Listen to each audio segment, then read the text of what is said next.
XCOM Chimera Squad is a new standalone expansion to the popular XCOM 2, taking place roughly 5 years after the events of that title.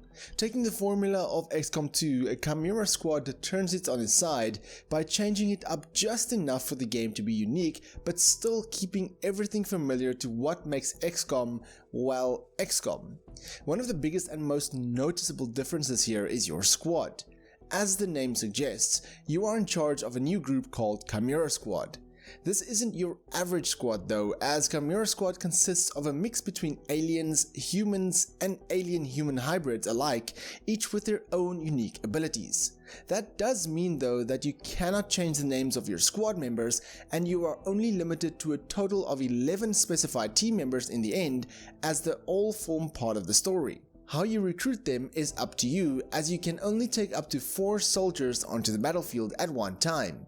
You are aided with an android should one of your members evacuate, but I rarely found myself using them, as using a sectoid or a viper on the team is just so much more fun.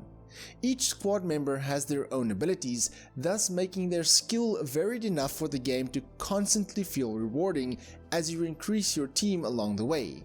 Experience works similar to XCOM 2, as does the basic gameplay, but instead of having all your troops deployed on the battlefield, you have breach mode. At the start of every mission, you select which points of the building you want to breach and who you want to assign to each area. Some areas have bonuses for specified soldiers, and some has negative effects, so it does have elements of planning involved even before the fight begins. Turns are also changed in the sense that enemies now have turns in between, so it is a game of you go then I go instead of moving your entire squad in one turn. You can mix and match abilities on the battlefield, which can bump up movement, but it often comes with a cost if you don't plan correctly. As for the battlefield, the maps feel varied enough but are relatively smaller than that in XCOM 2, mostly because the game takes place in one city instead of the entire globe.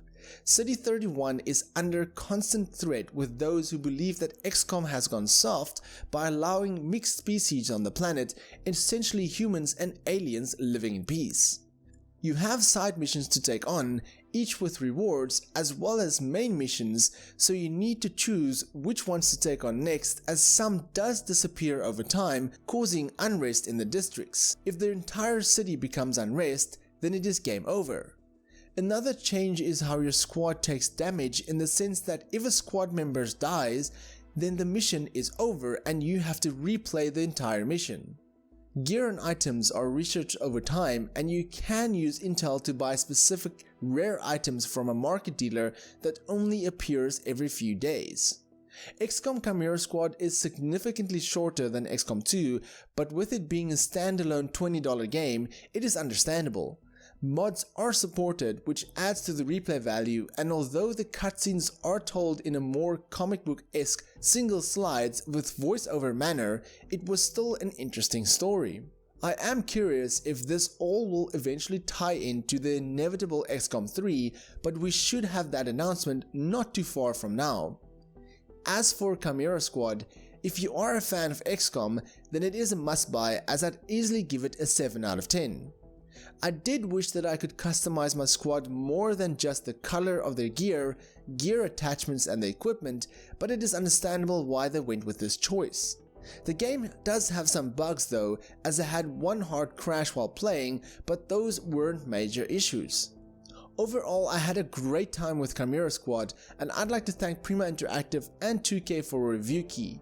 For more gaming content, check out the rest of my channel, and if you enjoyed this video, then give me a thumbs up. If you dislike it, then give me a thumbs down, but please tell me why so I can improve on my videos. My name is Frank, I'm the RedTieGuy, and frankly, thank you for watching. Catch you guys in the next video.